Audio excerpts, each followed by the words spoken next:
আসসালামু আলাইকুম ওয়া রাহমাতুল্লাহি ওয়া বারাকাতুহু। ইবতিদায়ী পঞ্চম শ্রেণীর বন্ধুরা, আশা করছি তোমরা ভালো আছো। আমাদের এই চ্যানেলে আরবি বিষয়ে ইতিমধ্যে অনেকগুলো ভিডিও আপলোড করা হয়েছে। আজকে থেকে আমরা তোমাদের বার্ষিক পরীক্ষার সিলেবাস আলোকে অষ্টম অধ্যায় থেকে আলোচনা শুরু করছি। রিদার রব্বি ওয়া সাখাতুহু।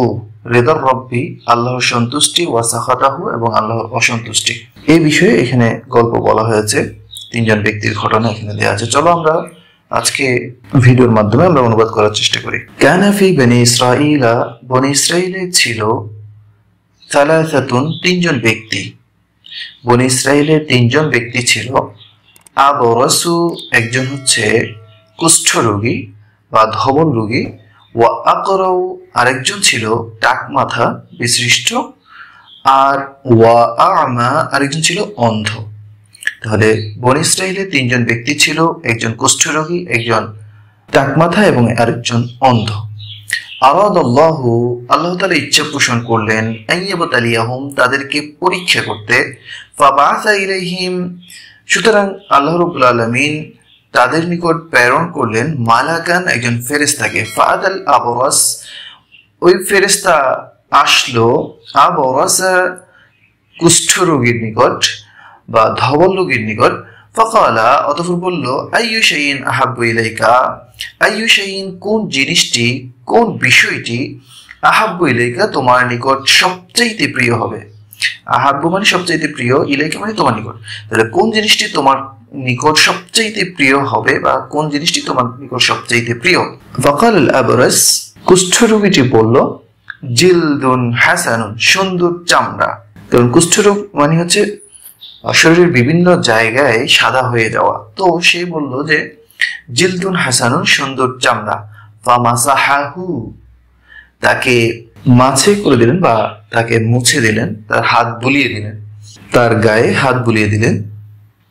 ফাযাহাবা আনহু বারাসুহু, ফাযাহাবা আনহু বারাসুহু, তার এই কুষ্ঠ রোগ চলে গেল। ফাযাহাবা, চলে গেল, আনহু, তার থেকে, বারাসুহু, তার কুষ্ঠরোগ। তাহলে তার কুষ্ঠরোগ তার থেকে চলে গেল। ওয়া উতিয়া, এবং তাকে দেয়া হলো জিলদান হাসানান, সুন্দর চামড়া। জিলদান মানে চামড়া, হাসান মানে সুন্দর। তাহলে জিলদান হাসানান, সুন্দর চামড়া। ফাকালা, অতঃপর সেই ফেরেশতা বলল, আইয়ুল মালি আহাব্বু ইলাইকা, কোন সম্পদ তুমি তোমার নিকট সবচেয়ে প্রিয়, কোন সম্পদটি তোমার নিকট সবচেয়ে প্রিয়।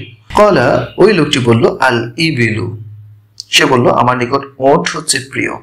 ফাউতিয়া, অতঃপর তাকে দেয়া হলো নাকাতান মুশারাউ, মুশারা, নাকাতান, অতঃপর তাকে একটা ওটনি দেয়া হলো। ওশারা মানে হচ্ছে গর্ভবতী।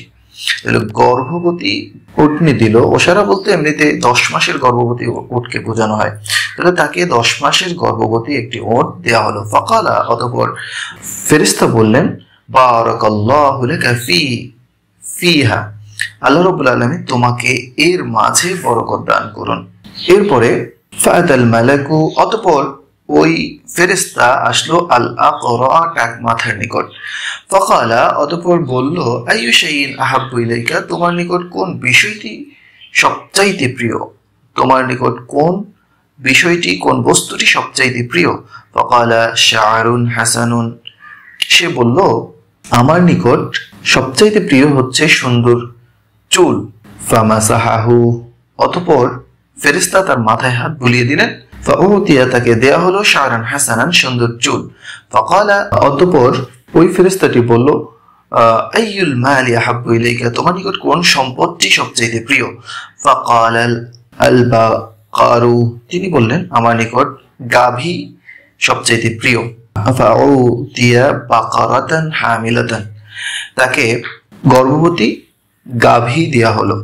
ফাকালা বারাকাল্লাহু লাকা ফিহা, ফাকালা, এবং ওই ফেরেশতা বলল, আল্লাহ রাব্বুল আলামিন, বারাকাল্লাহু, আল্লাহ তাআলা বরকত দান করুন, লাকা, তোমার জন্য, ফিহা, এই গাভীর মধ্যে। আজকে আমরা এতটুকু অংশের অনুবাদ করেছি। আমরা নেক্সট ভিডিওতে বাকি অংশের অনুবাদ করব ইনশাআল্লাহ। আশা করছি তোমরা বুঝতে পেরেছো। যদি না বুঝে থাকো তাহলে আমাকে কমেন্টের মাধ্যমে জানাবে, আমি উত্তর দেওয়ার চেষ্টা করবো ইনশাআল্লাহ।